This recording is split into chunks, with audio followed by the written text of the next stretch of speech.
Soy médico dermatólogo.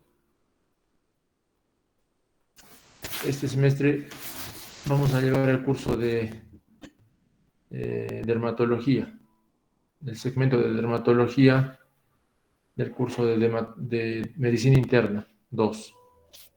Entonces, como ya saben,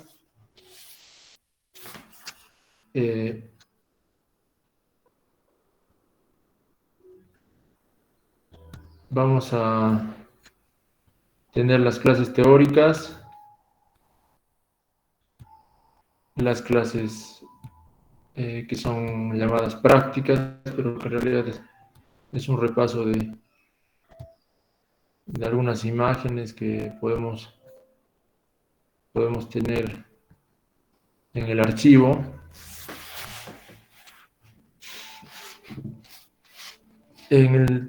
En la teoría vamos a tener el examen, ¿no es cierto? Los exámenes, que son tres exámenes parciales. También se considera la asistencia, no se olviden, siempre es importante la asistencia. También vamos a considerar un examen oral que el semestre pasado solo lo dieron los alumnos que estaban desaprobados por un tema de tiempo.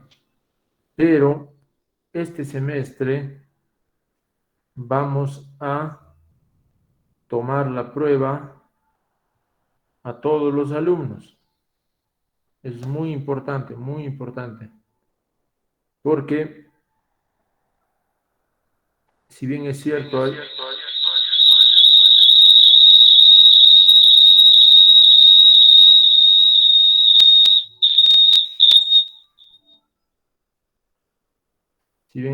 alumnos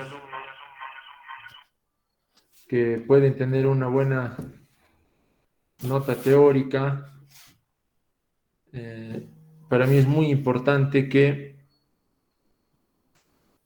evaluar los conceptos básicos que tienen en la parte dermatológica.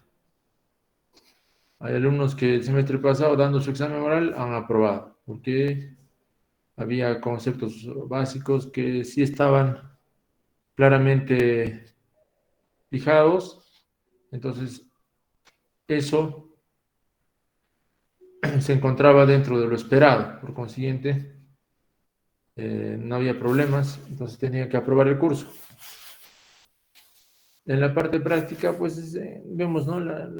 Es una nota conceptual, básicamente, ¿no? Una nota conceptual, vemos que los alumnos estén presentes en todas las clases, que participen cuando preguntamos.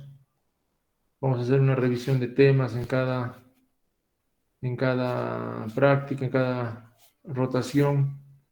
Y también, lógicamente, van a hacer su revisión de temas para la parte teórica, que lo vamos a considerar también en la parte práctica. Esto sirve un poco para levantar el promedio final, porque ustedes saben que para hacer el promedio final tienen que haber aprobado la parte teórica. Y la nota aprobatoria es de 14. O sea, 13.5 sería, ¿no? 13.5 es 14. 13.49 es desaprobado, ¿no? No es 13.50. Eso, por favor, 13.50 para adelante. Mayor o igual es la nota aprobatoria. Hagan bien sus revisiones de tema, porque como les menciono, eso también sirve para aprobar. Así, en pequeños porcentajes, hay muchos pacientes o muchos alumnos que aprueban tranquilamente el curso.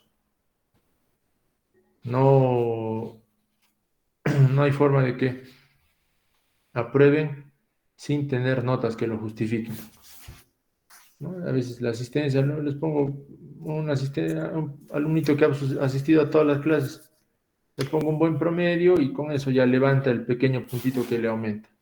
Entonces ese pequeño puntito ya no es un favorcito nada más, sino se justifica en una nota. Entonces,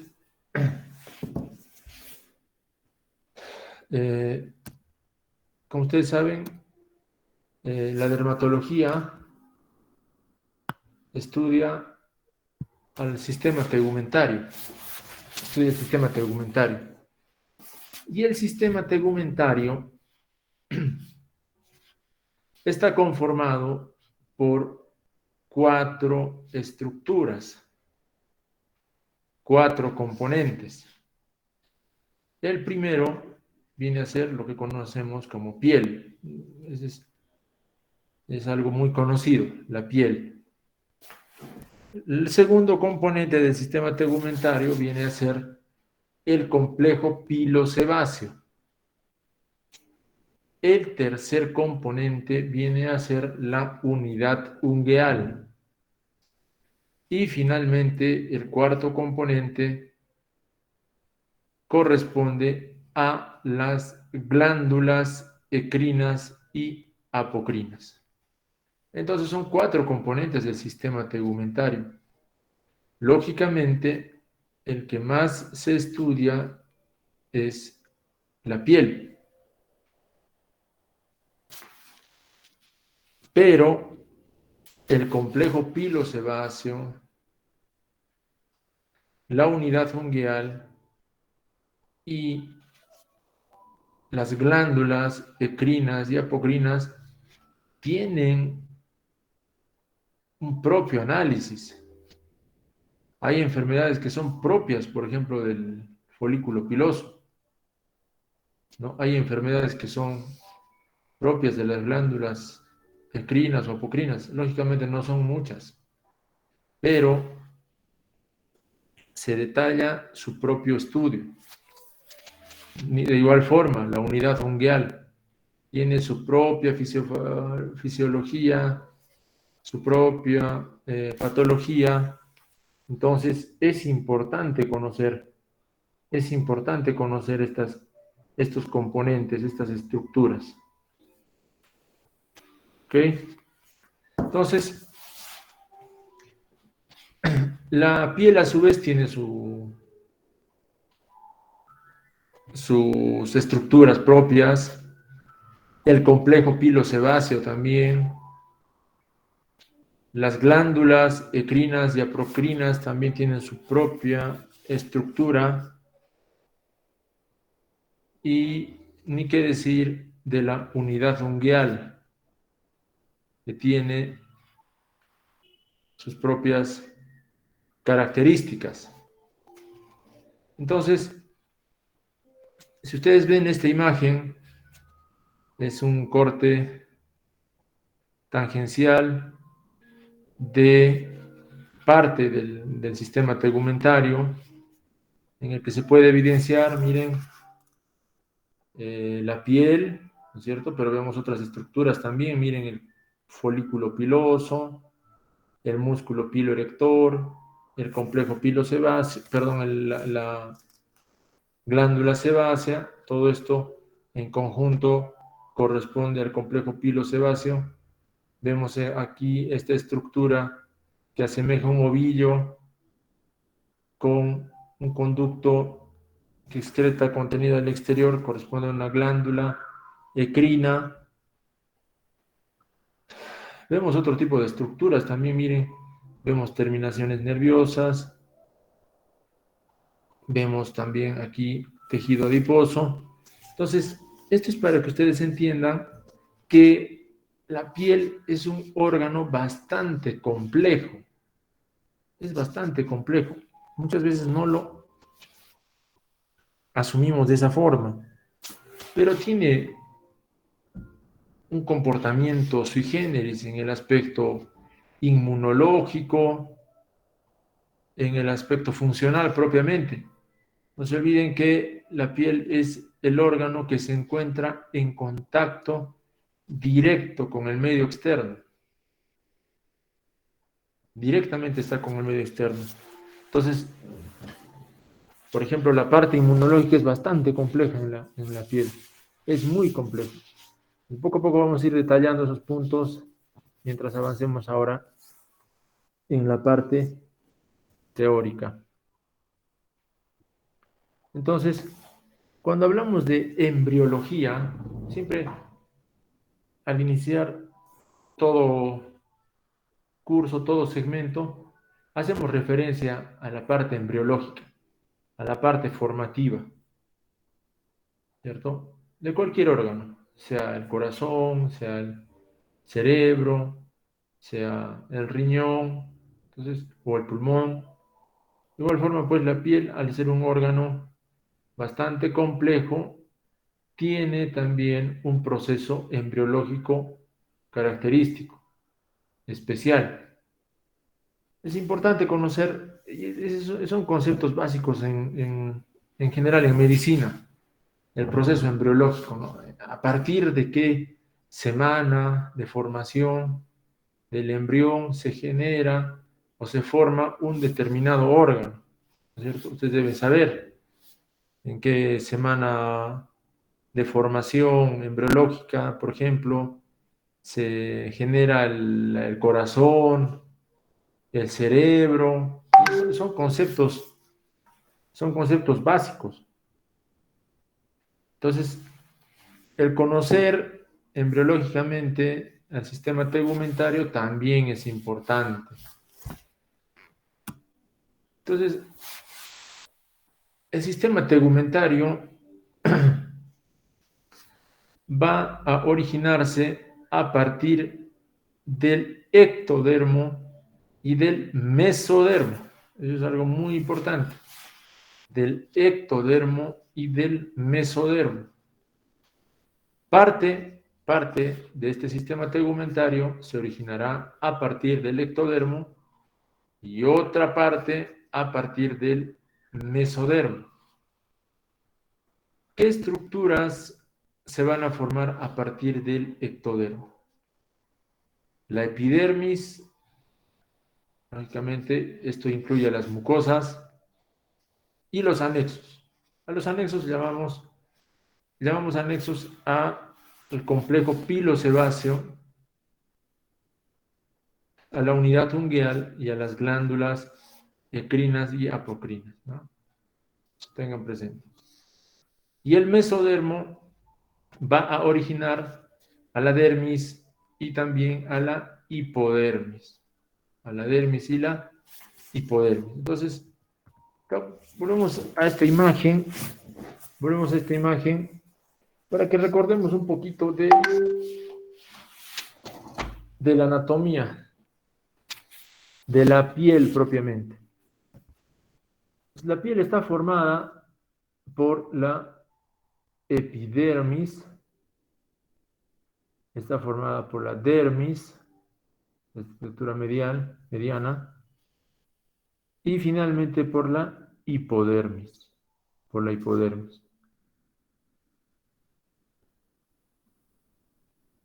La epidermis es la estructura que se encuentra más al contacto con el medio externo.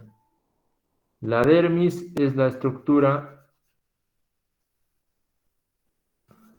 vascularizada que se encuentra entre la epidermis y la hipodermis. Vean en este esquema cómo se puede evidenciar que esta estructura dérmica es bastante compleja porque, como lo vemos, tiene gran cantidad de componentes. Y la hipodermis viene a ser la capa más profunda de la piel en la que vamos a encontrar el tejido adiposo, ¿ya? Entonces, epidermis, dermis e hipodermis. El complejo pilosebáceo se puede encontrar a partir de la dermis profunda e inclusive llega hasta la hipodermis. Ese es el complejo pilosebáceo. No es parte de la dermis, sino es una estructura aparte. Se aloja a este nivel. Vemos también las glándulas ecrinas o apocrinas que se van a implantar de igual forma la dermis, van a recorrer todo el trayecto de esta dermis e inclusive van a atravesar la epidermis para desembocar y entrar en contacto con el medio externo, ese típico poro, pues. Esos son los poros por donde se elimina el sudor. Entonces, para que tengan una idea, la epidermis, los anexos, que hemos llamado así al complejo pilosebáceo y a las glándulas ecrinas y apocrinas, van a originarse a partir del ectodermo. Ectodermo. Y la dermis y la hipodermis que hemos podido visualizar en el esquema se van a originar en el mesodermo. Mesodermo. Entonces, en el desarrollo embriológico de la piel vamos a encontrar tres etapas especialmente. La etapa de especificación, que puede durar hasta 2 meses. La etapa de morfogénesis, que puede durar del segundo hasta el quinto mes. Y finalmente, la etapa de diferenciación, en la que los tejidos se van a, como su nombre lo dice, diferenciar, se van a desarrollar y van a adquirir la forma madura. Es decir, a partir del quinto mes aproximadamente, ya la piel va a tener la estructura que todos conocemos. Porque cuando estamos en la fase de especificación, solo vamos a encontrar dos capas, ¿no?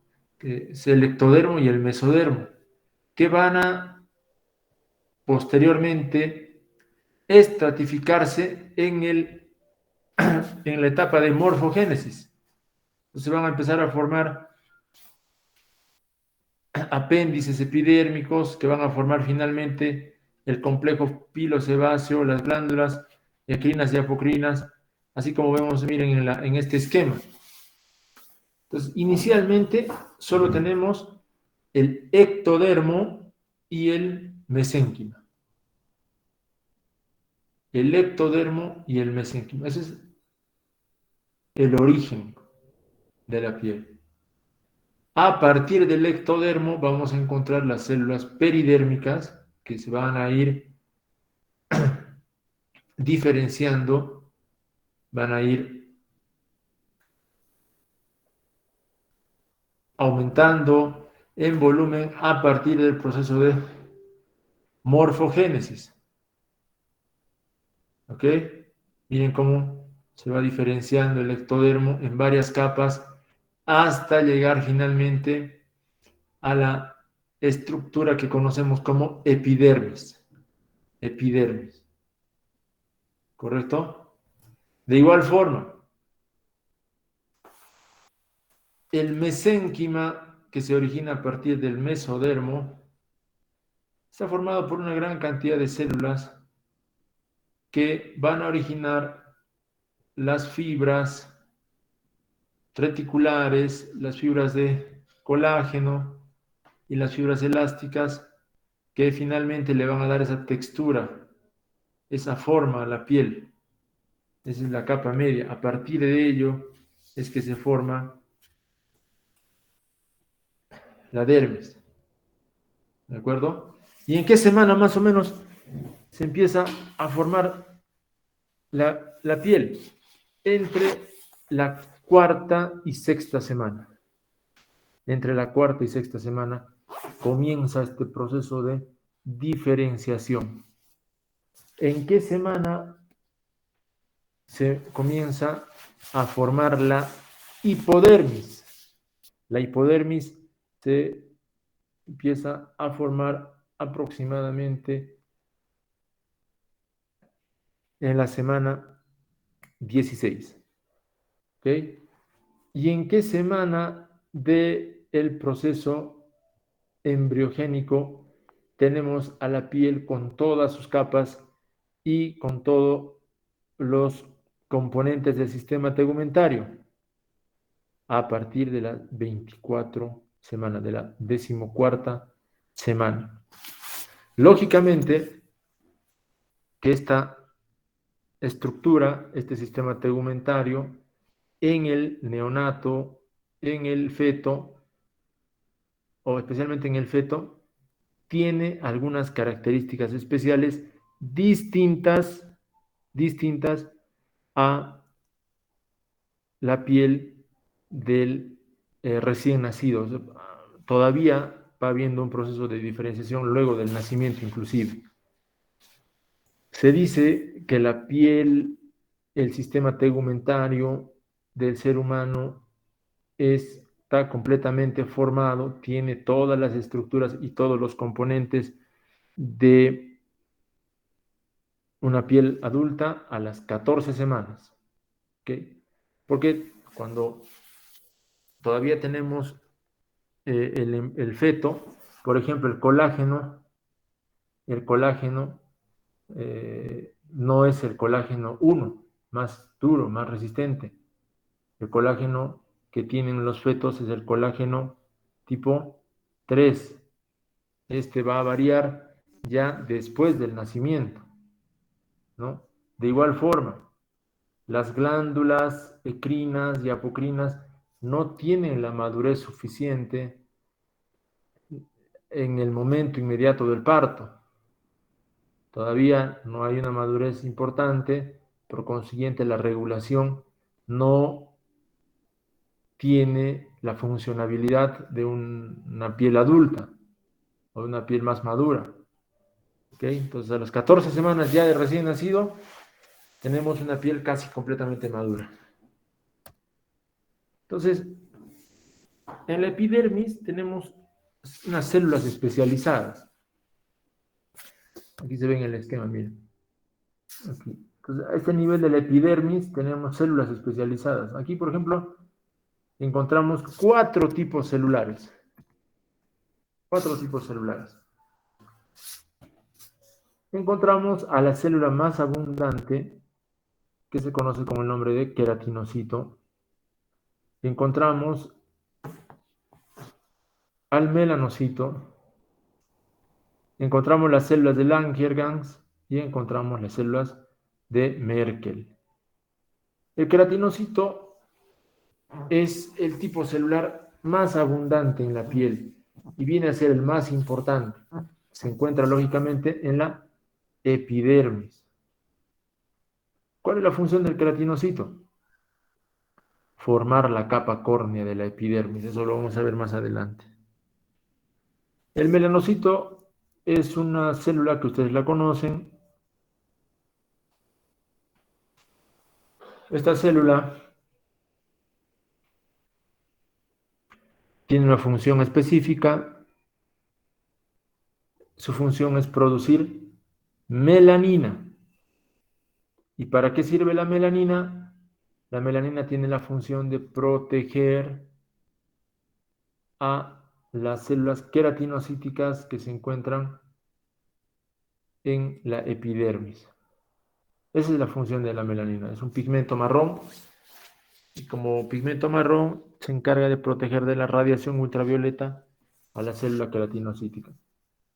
También, como les mencioné, en la epidermis vamos a encontrar a las células de Langerhans. Las células de Langerhans son células que tienen una alta carga inmunológica, son células dendríticas que tienen una función en la respuesta inmunitaria a nivel cutáneo. Imagínense la capacidad de respuesta inmunitaria que tiene esta célula, entendiendo que la piel se encuentra en contacto directo con el medio externo, ¿no? La cantidad de agentes externos que tenemos en la piel es muy, muy importante. Entonces, células de Langerhans se encargan de contener toda esa avalancha de agentes externos que tenemos a nivel cutáneo. De igual forma, las células de Merkel son células dendríticas también, que tienen un contacto directo con células o neuronales, táctiles, tienen una función quimiorreceptora importante, ¿no? De igual forma, la cantidad de agentes sensitivos, mecánicos que vamos a encontrar a nivel cutáneo es abundante. Entonces, estas células de Merkel cumplen una función bastante compleja. Esas son las células de la epidermis. Ya les mencioné a los melanocitos. Ellos van a provenir de la cresta neural. Al ser células dendríticas, provienen de la capa neuroectodérmica. Neuroectodérmica es una cosa bastante interesante y bastante compleja, ¿no? Son células dendríticas que tienen un mismo origen embriológico a partir del neuroectodermo. Aparecen más o menos en la 8ª semana de formación embriológica, ¿ya? Y es capaz de producir melanina a partir más o menos de la semana 11 a 14. Entonces, estos melanocitos van a migrar, van a colonizar y se van a proliferar y además van a sobrevivir dependiendo de un receptor que es muy importante en la formación de melanina. Ese receptor se llama receptor de la tirosinasa. Miren, este es el esquema de una célula melanocítica, la célula que nos da el color a la piel, ¿ya? Entonces, esto es un esquema, lógicamente, ¿no? Esta célula que tiene prolongaciones esquematiza al melanocito y estas pequeñas células que están en las terminaciones unidas al melanocito representan al queratinocito. Y vemos claramente cómo es que en esta célula, miren, se esquematiza a los que se conocen como melanosomas. Melanosomas, miren, estas pequeñas organelas que contienen gran cantidad de melanina se llaman melanosomas. Estos melanosomas van a generar melanina, van a producir melanina y van a defender a la célula queratinocítica del principal agente nocivo para la piel, la radiación ultravioleta. ¿Ok? Entonces esta melanina se va a formar a partir de una proteína llamada tirosina. La tirosina, por acción de la tirosinquinasa que les mencioné, se va a convertir en dopa, en una proteína llamada dopa, y por acción nuevamente de la tirosinasa se va a producir lo que se llama dopaquinona, y finalmente nuevamente la tirosinquinasa va a convertir esta dopaquinona en esa tirosina, en eumelanina o feomelanina, ¿no? Son dos tipos de melanina que existen. La eumelanina es la melanina de color marrón o marrón oscura, es la que conocemos. Y la feomelanina es un tipo de melanina que tiene una coloración amarilla o rojiza. Entonces la eumelanina es un pigmento marrón que sí protege de la radiación ultravioleta. Es la que felizmente tiene la mayor parte de la población. Pero la feomelanina, al producir este pigmento amarillo o anaranjado, no es capaz de proteger al queratinocito de la radiación ultravioleta. Esta feomelanina es la melanina que predomina en los pacientes, en las personas de raza blanca, caucásica, en los que tienen pelo rojo, en los nórdicos. Ellos no son capaces de producir melanina. Por eso es que esos pacientes que tienen la piel extremadamente blanca no son capaces de producir esa coloración, no se broncean. Un paciente que tiene este tipo de melanina, siempre que se exponga a la radiación ultravioleta intensamente, va a tener la piel roja, no se va a broncear. A diferencia del paciente que tiene predominantemente eumelanina, que cuando está expuesto a la radiación va a producir inmediatamente un pigmento melánico que le va a dar una coloración más oscura, ¿no? Bueno, vamos a ver más adelante. Las células de Langerhans, les mencioné, aparecen más o menos en la 7ª semana. Les he mencionado que es una célula que tiene gran capacidad de respuesta inmunitaria, ¿ya? Tienen una respuesta inmunitaria importantísima, producen receptores inmunológicos que se asocian o se relacionan a la respuesta inmunitaria innata. Atacan directamente a los agentes externos, pero a su vez van a producir algunos receptores que van a activar nuestra cascada inmunológica adquirida, ¿no? Entonces, las células de Langerhans son células dendríticas que tienen gran función inmunitaria, ¿ya? Las células de Merkel se consideran elementos neuroendocrinos. Neuroendocrinos tienen una composición también bastante compleja. Son estos agentes que nos van a ayudar con la mecanorrecepción. Embriológicamente hablando, van a aparecer entre la 11ª y la 12ª semana, y está claramente determinado que las células de Merkel van a derivarse embriológicamente también de la cresta neural, ¿ya? Estas se van a encontrar en la capa basal asociada a las fibras nerviosas y también al complejo pilosebáceo especialmente.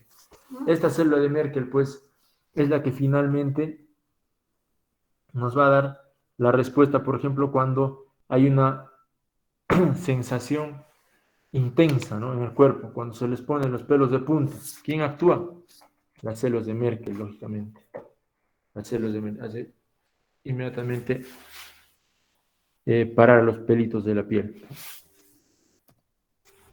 Entonces, esa es la epidermis.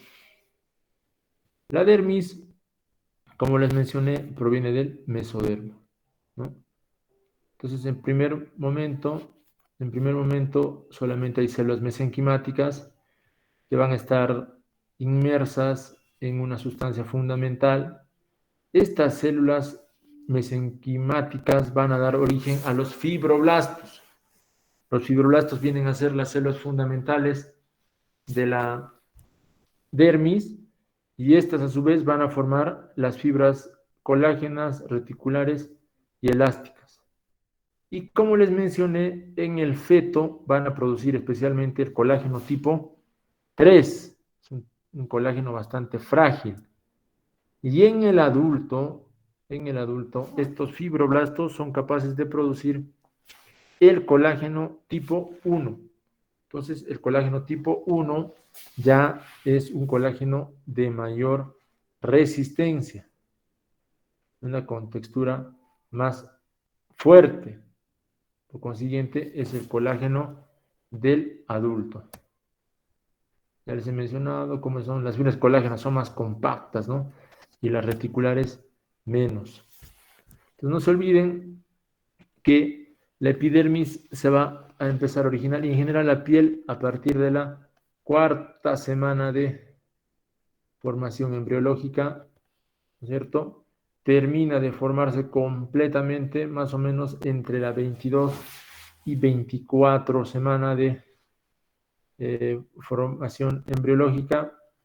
Hay que recordar de repente que la hipodermis se va formando ya casi al final, se forma en la semana 16 más o menos. Es por eso pues que muchas veces habrán escuchado los productos que tienen menos de 20 semanas no son viables muchas veces, porque la piel, al no estar madura, no van a tener la capacidad todavía de termorregulación. No se olviden que una de las funciones más importantes de la piel es la de termorregulación. Entonces, al no haber una composición madura en el producto menor de 20 semanas, entonces la probabilidad de que el producto viva es muy baja, ¿no? Sin embargo, pues hoy en día se están viendo cosas fuera de los conceptos clásicos que teníamos, ¿no? Fetos de 15 semanas, productos de 15 semanas que han sido capaces de sobrevivir, inclusive, pero esto es lógicamente con la ayuda de la tecnología y del avance de la medicina. ¿Ya? Entonces, inicialmente les había mencionado que las estructuras del sistema tegumentario, el complejo pilosebáceo y la unidad fungial también derivaban del ectodermo. Porque uno cuando ve este esquema, miren, uno cuando ve este esquema, se imagina, ¿no? Miren, el folículo piloso se encuentra ¿en qué parte? En la parte media y profunda de la piel. Entonces, por lógica, uno podría pensar, ah, no, pues esto se origina de hecho del mesodermo, ¿no es cierto? Eso podría ser algo, una deducción lógica. Pero no, este complejo pilosebáceo se va a originar del ectodermo. ¿Cómo? De la siguiente manera. Miren, cuando hay esa diferenciación de las células peridérmicas que les mencionaba, del ectodermo, hay una aglomeración de células peridérmicas que van a formar el llamado germen epidérmico. Es una invaginación. Estas células se van a invaginar y van a penetrar por el mesodermo, ¿no es cierto? Van a penetrar formando un trayecto que finalmente se va a convertir en el conducto del folículo piloso. Miren, así es esquemáticamente cómo se forma el complejo pilosebáceo, ¿no? Se forma a partir de células externas. Es una invaginación de células epidérmicas que finalmente van a formar lo que se conoce como el complejo pilosebáceo. Miren, las glándulas sebáceas también proviene de estas células peridérmicas. Es una invaginación. De igual forma, de igual forma,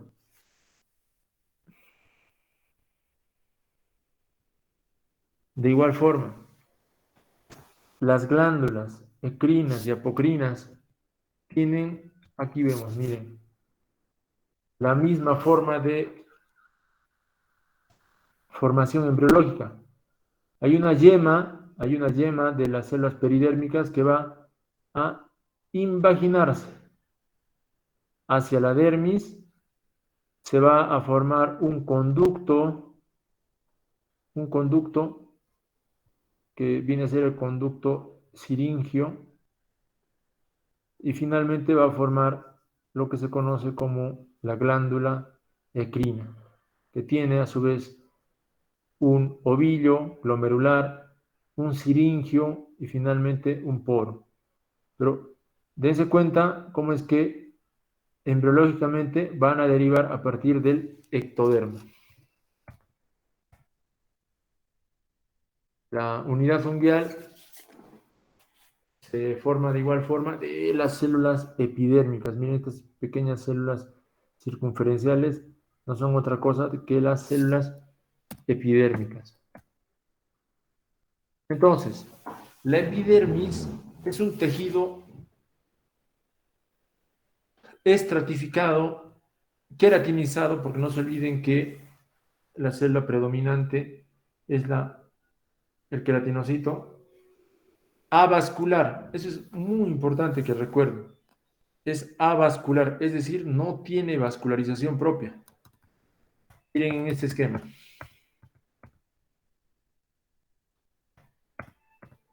Miren.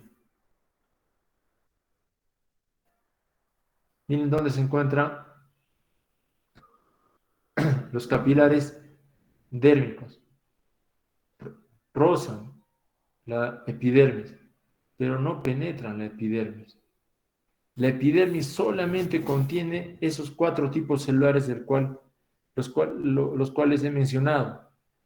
La epidermis solo tiene queratinocitos, melanocitos, células de Merkel y células de Langerhans. No contiene vasos sanguíneos. En la dermis sí. En la dermis sí vamos a encontrar gran cantidad de vasos sanguíneos. Es por eso pues que se considera a la epidermis como una estructura avascular.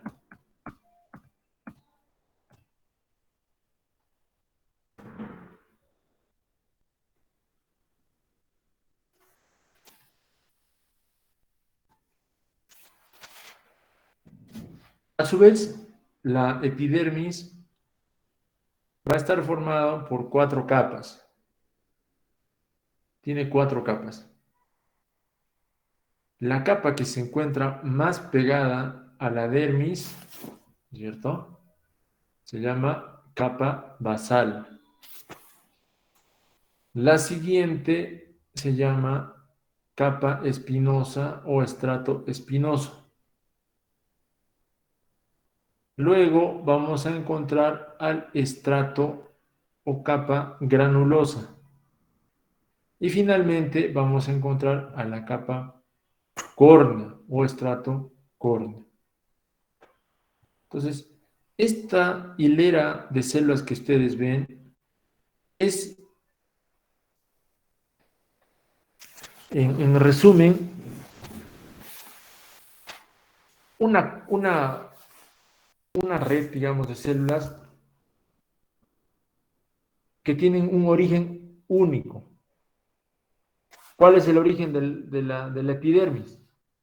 La célula basal. La célula basal. Esta célula basal es una célula cilíndrica que empieza a dividirse. Y la subdivisión va a formar las siguientes capas. Entonces, en este proceso de subdivisión o de transformación, diremos así, lo que ocurre es que se va a perder el núcleo y se va a perder el citoplasma. Es decir, esta célula de capa basal, al ascender, va a sufrir una serie de cambios que van a dar origen a una célula muerta. Es un fenómeno parecido a la apoptosis, ¿ok? En el que el núcleo, el citoplasma, va a degradarse y finalmente cuando llegue en su proceso de ascenso hasta la capa córnea, vamos a encontrar no una célula nucleada con citoplasma, sino vamos a encontrar una célula muerta, una célula sin citoplasma, sin núcleo, pero que va a estar unida entre célula y célula con una sustancia bastante dura. Todo ese citoplasma, todas las estructuras, las organelas, al degradarse, pasan a formar lo que se conoce como el cemento intercelular. ¿Ok? Entonces, queda una capa muerta cierta, es cierto, pero es una capa bastante adherida, bastante adherida. Esa es la capa córnea la que le dan la dureza a la piel. Por eso cuando ustedes se rascan, no, difícilmente van a desprender a las células. ¿Por qué? Hay un cemento intercelular bastante duro.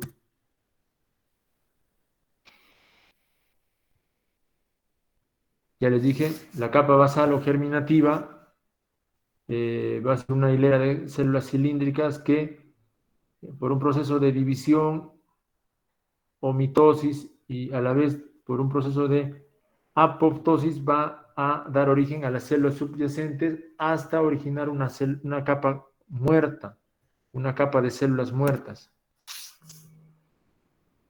La capa espinosa es la siguiente capa a la capa basal.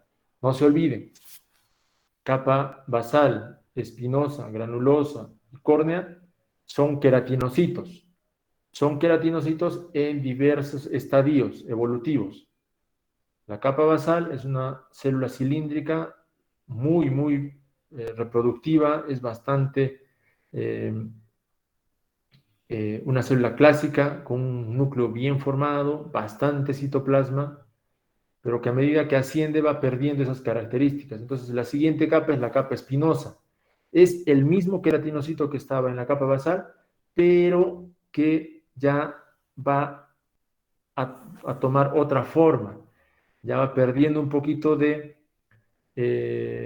citoplasma, el núcleo se va achicando un poquito y se va deformando la célula. Por eso esta capa espinosa se caracteriza por tener estas células queratinocíticas poliédricas. Es como que se congestionan, se van chocando unas tras otras las células de la capa basal a medida que suben y van perdiendo forma.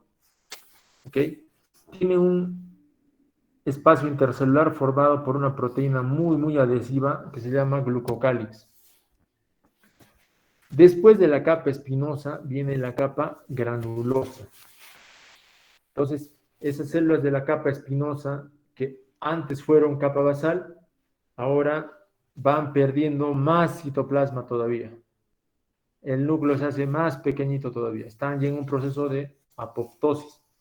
Entonces, en este caso, la célula es más pequeña, más aplanada. Vamos a encontrar la queratohialina, que es una sustancia que corresponde a gránulos basófilos que tienen mucha proteína, una proteína llamada histidina. Entonces es una especie de goma, esta queratohialina, que va a hacer que las células se vayan adhiriendo muy fuertemente. Entonces, este es un esquema también de la epidermis.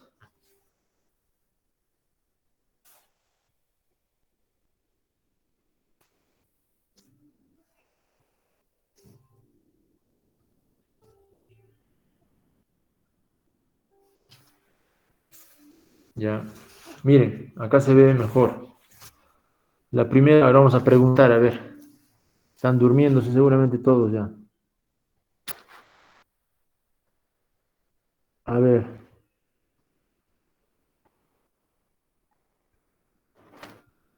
Marjorie Damilet, ¿está presente? Presente, doctor. A ver, Marjorie, mira, voy a señalar aquí. ¿No es cierto? ¿Están bien? ¿Ven la flechita? Así lo vamos a marcar.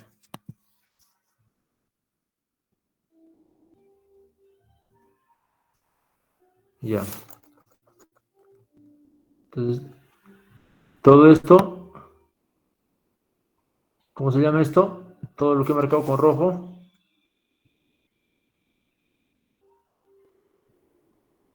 Epidermis, doctor. Muy bien, epidermis, es facilísimo, ¿no es cierto? Luego vamos a preguntar a Juan Manuel. A ver, Juan Manuel, ¿cómo se llama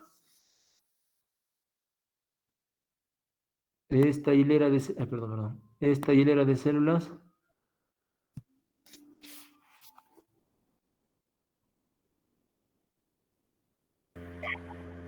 Sí, doctor. ¿Cómo se llama esa hilera de células?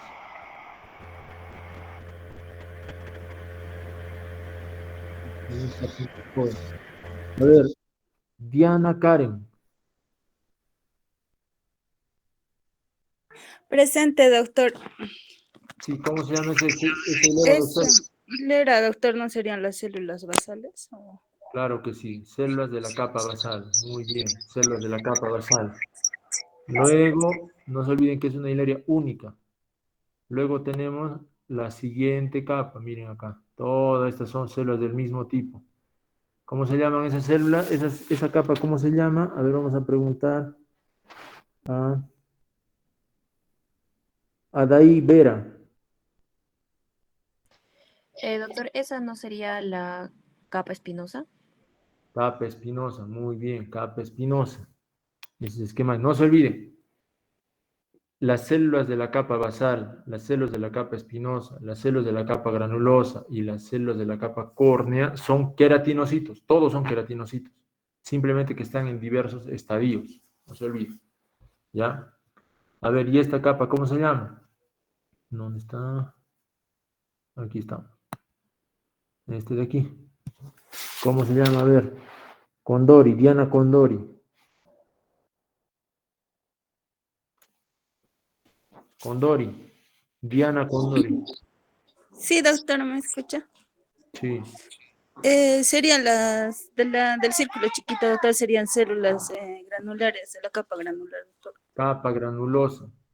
No son células granulares, son células, son queratinocitos nomás, pero que, ¿no es cierto?, adoptan ese nombre.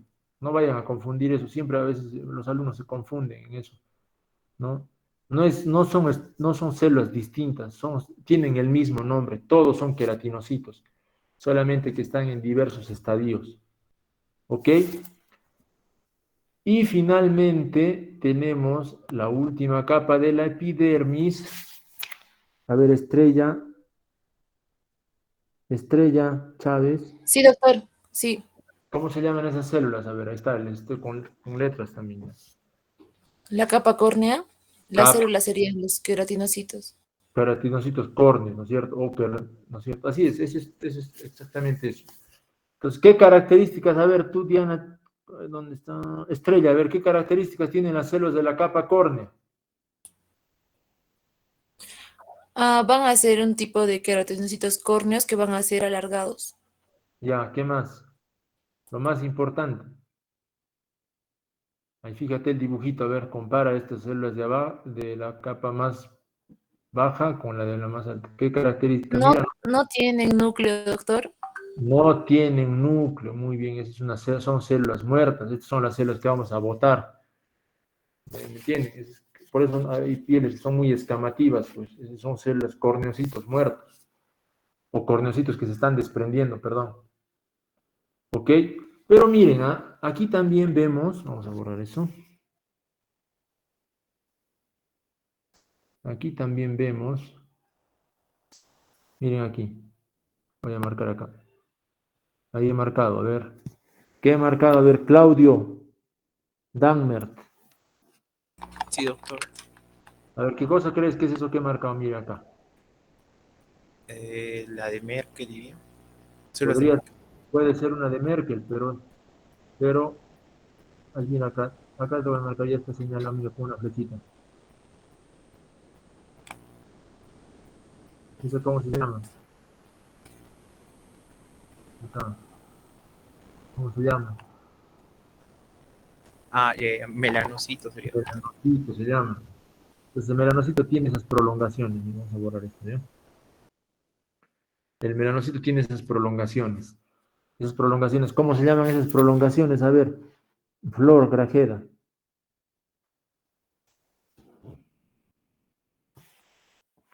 Flor Grajeda, Sí, doctor. ¿cómo se llaman esas prolongaciones de los melanocitos? A ver.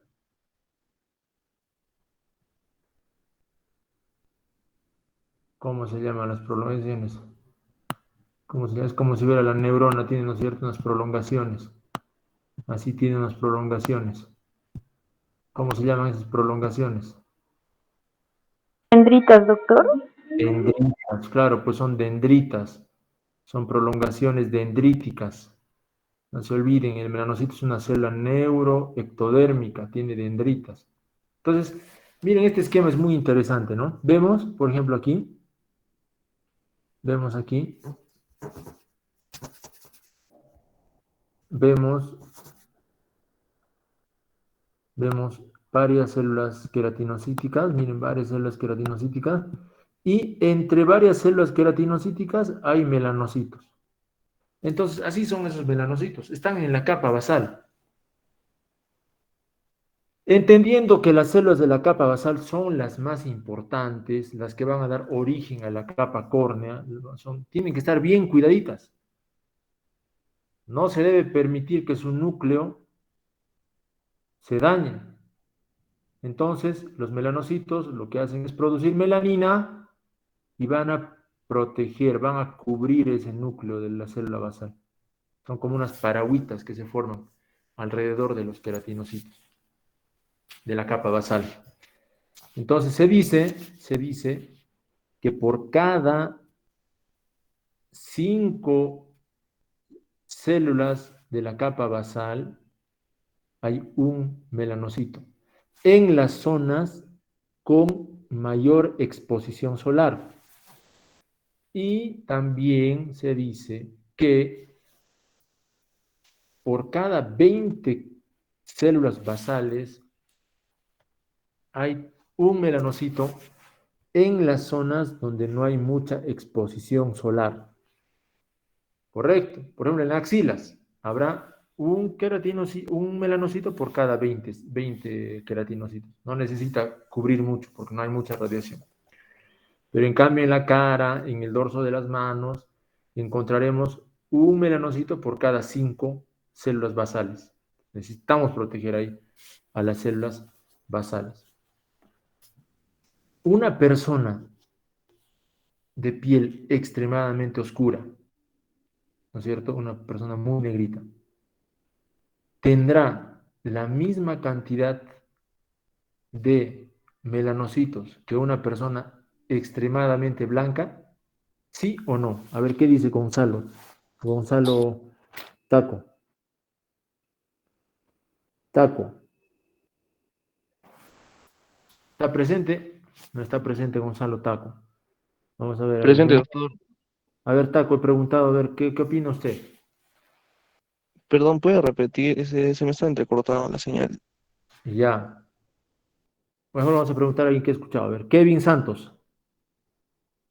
Santos, Presente, doctor. ¿ha escuchado la pregunta usted? Sí, sí, claro que sí. A ver, ¿qué opinas? A ver, ¿qué dice la lógica? Una persona de raza negra tendrá la misma cantidad de melanocitos que una persona muy blanca. No, claro que no, doctor. En el caso de las personas que tienen la pigmentación negra, justamente la producción de melanina es mucho mayor, por ende hay mucha mayor cantidad de melanocitos.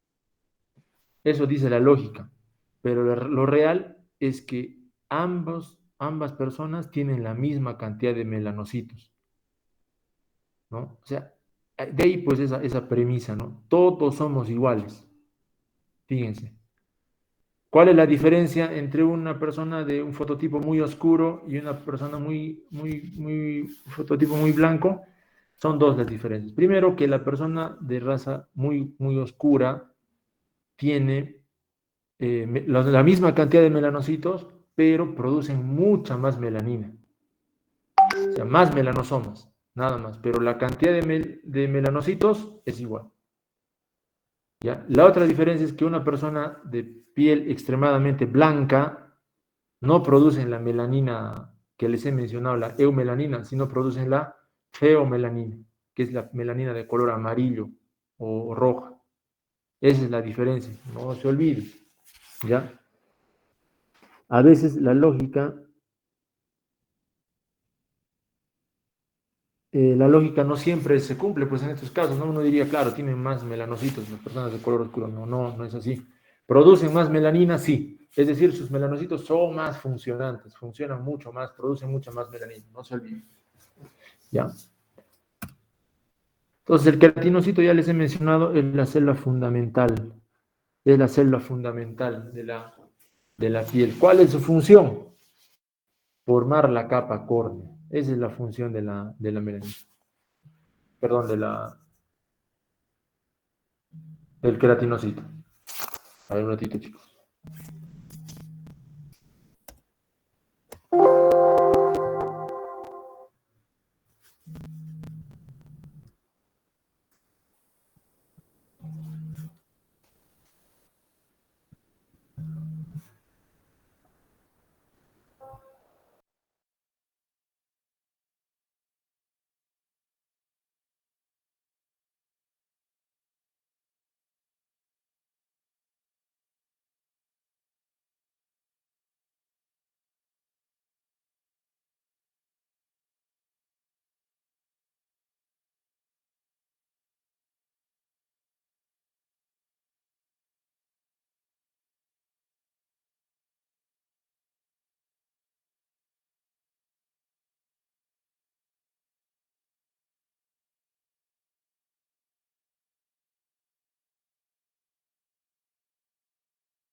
Jóvenes, vamos a avanzar.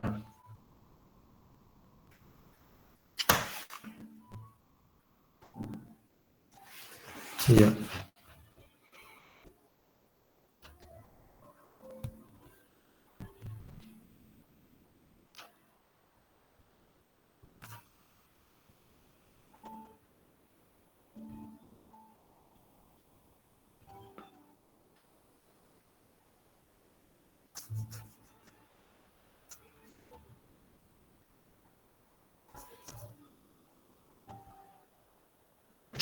Muy bien, entonces, ¿me escuchan?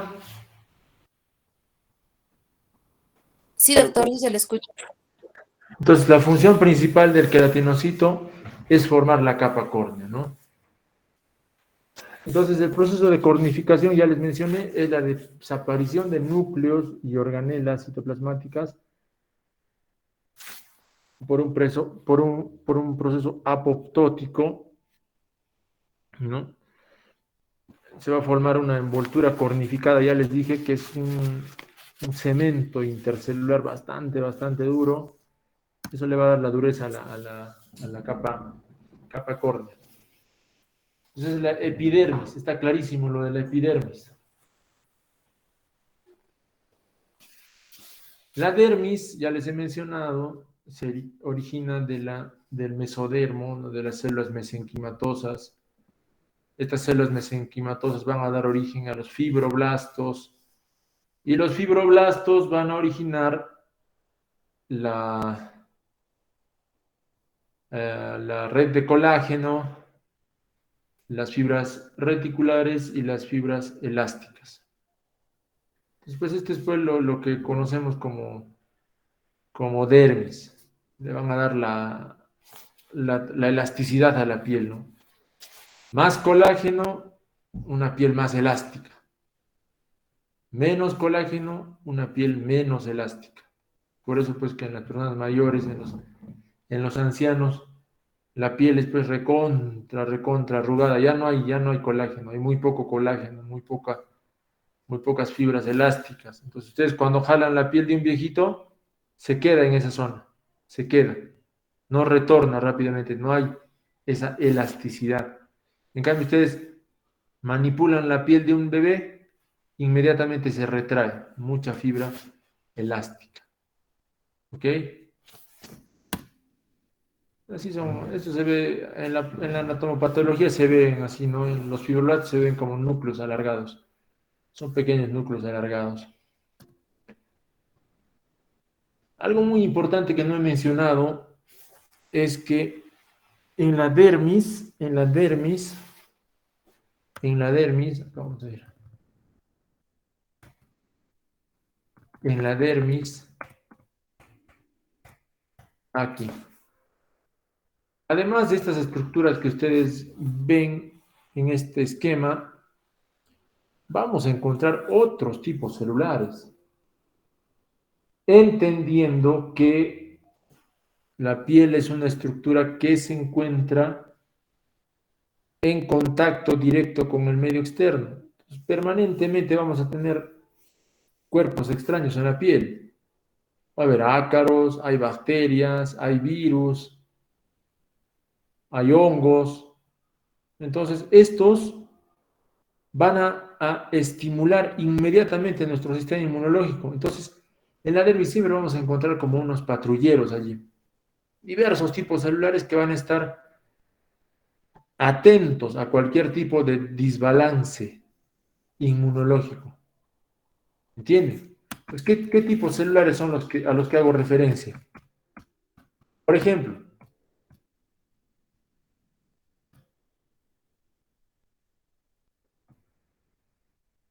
los histiocitos, ¿no? Histiocitos.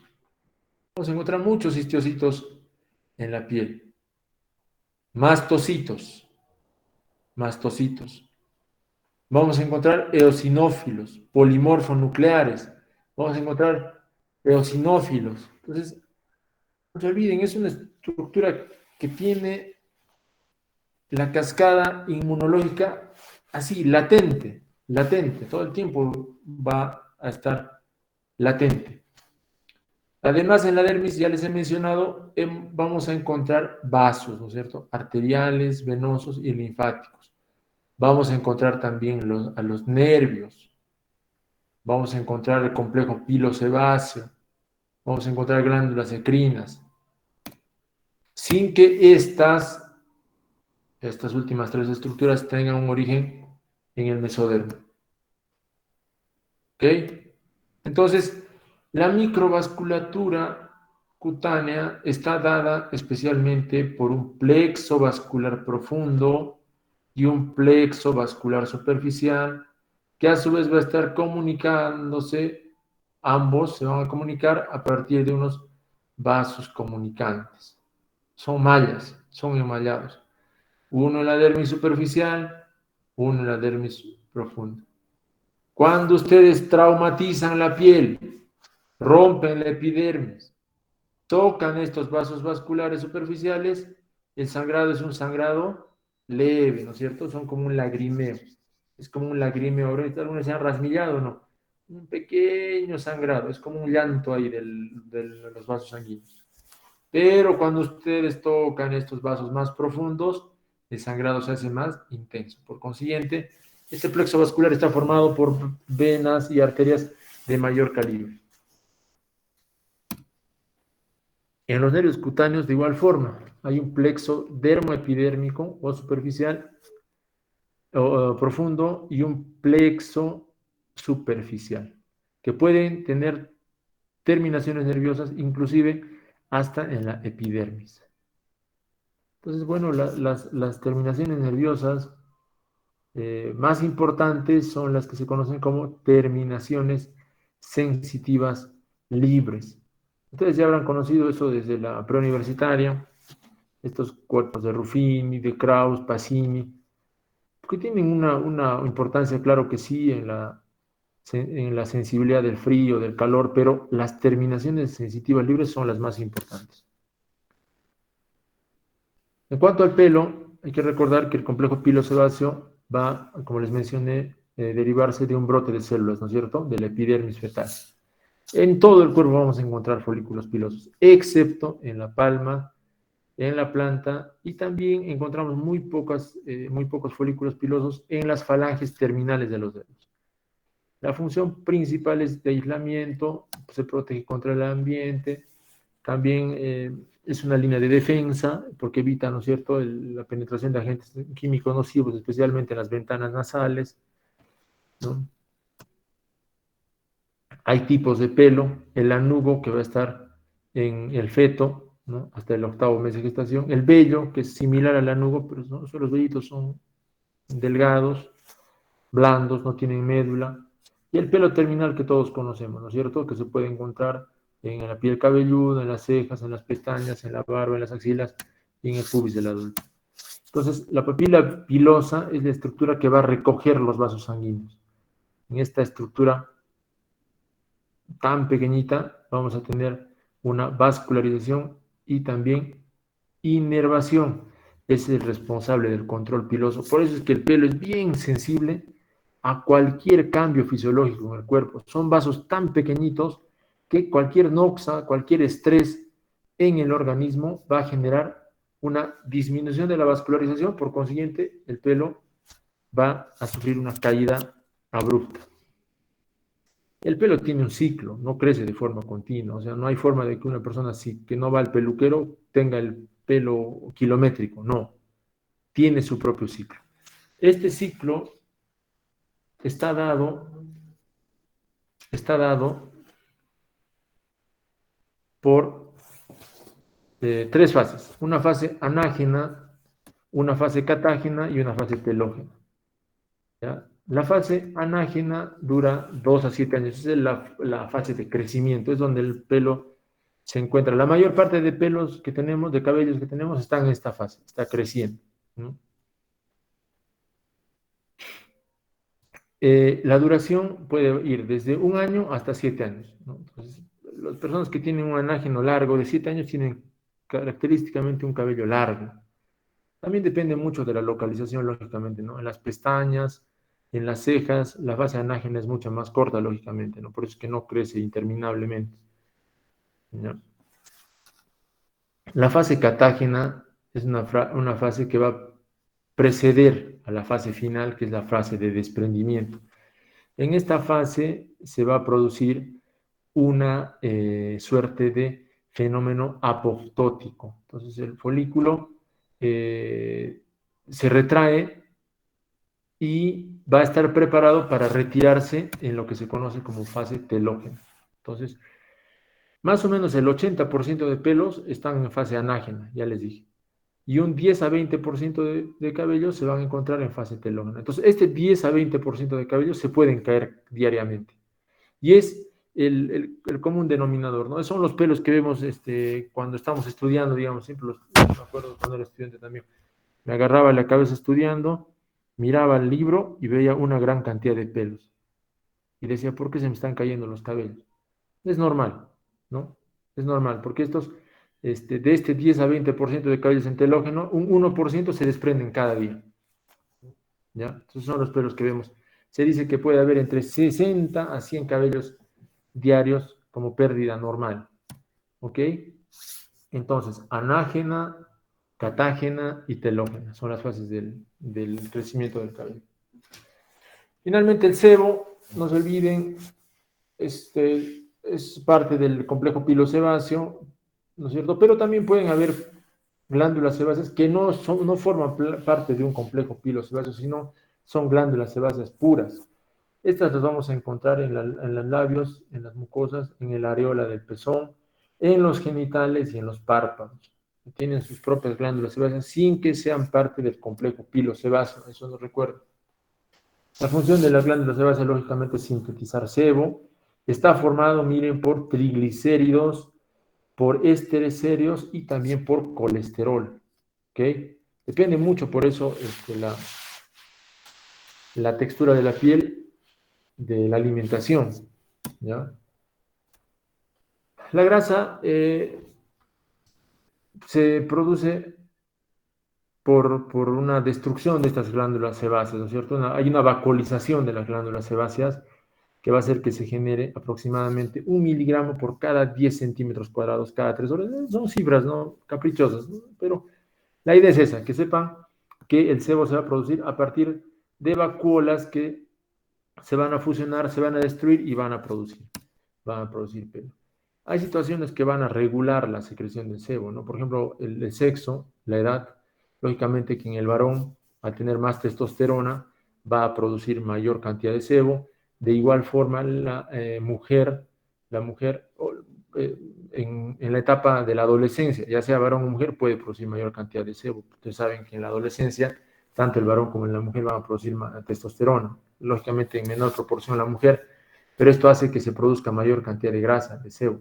Entonces la piel suele ser más grasosa también. ¿Ya? Entonces también hay que recordar la dieta, ¿no? Cuando hay una dieta hipercalórica, la piel se hace más grasosa. El calor también hace que se produzca mayor cantidad de sebo.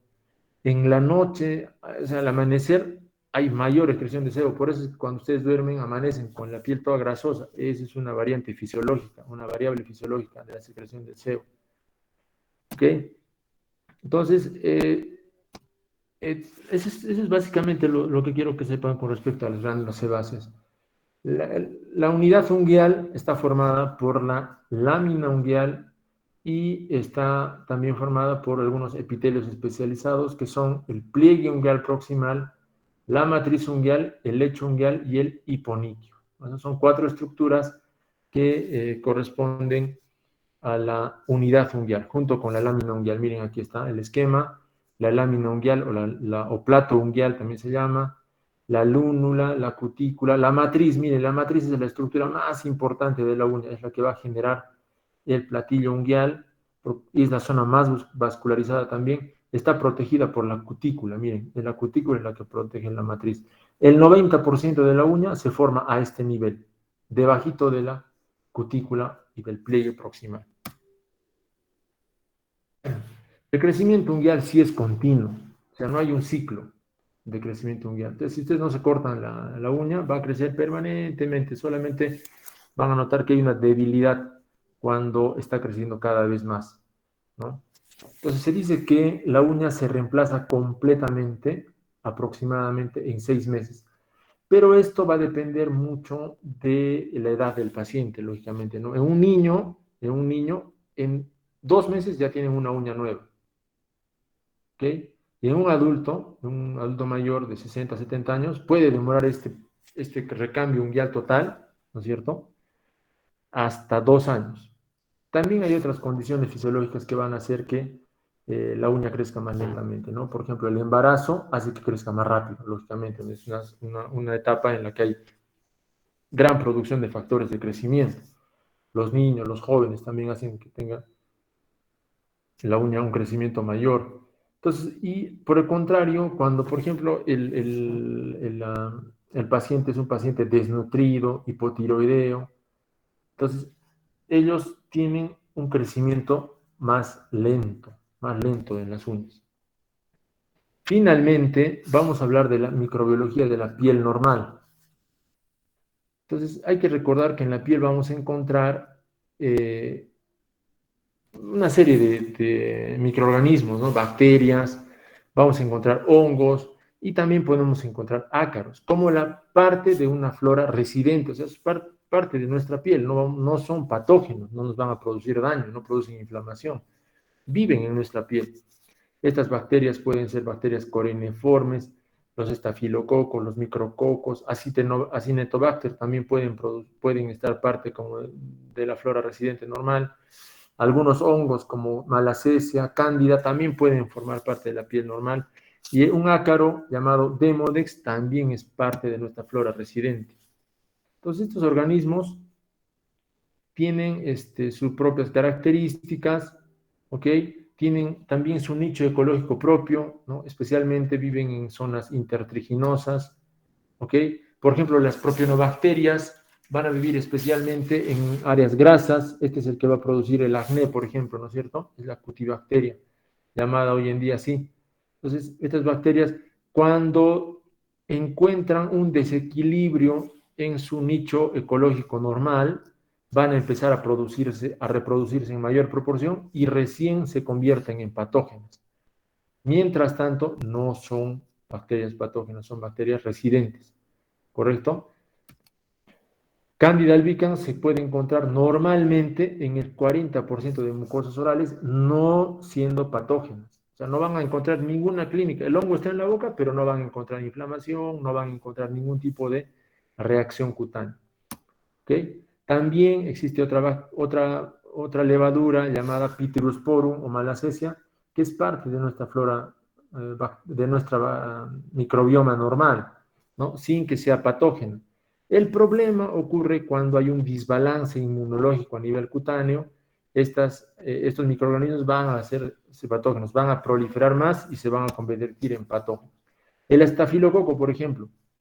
Hay personas que tienen estafilococo normalmente en la piel y esto no representa daño.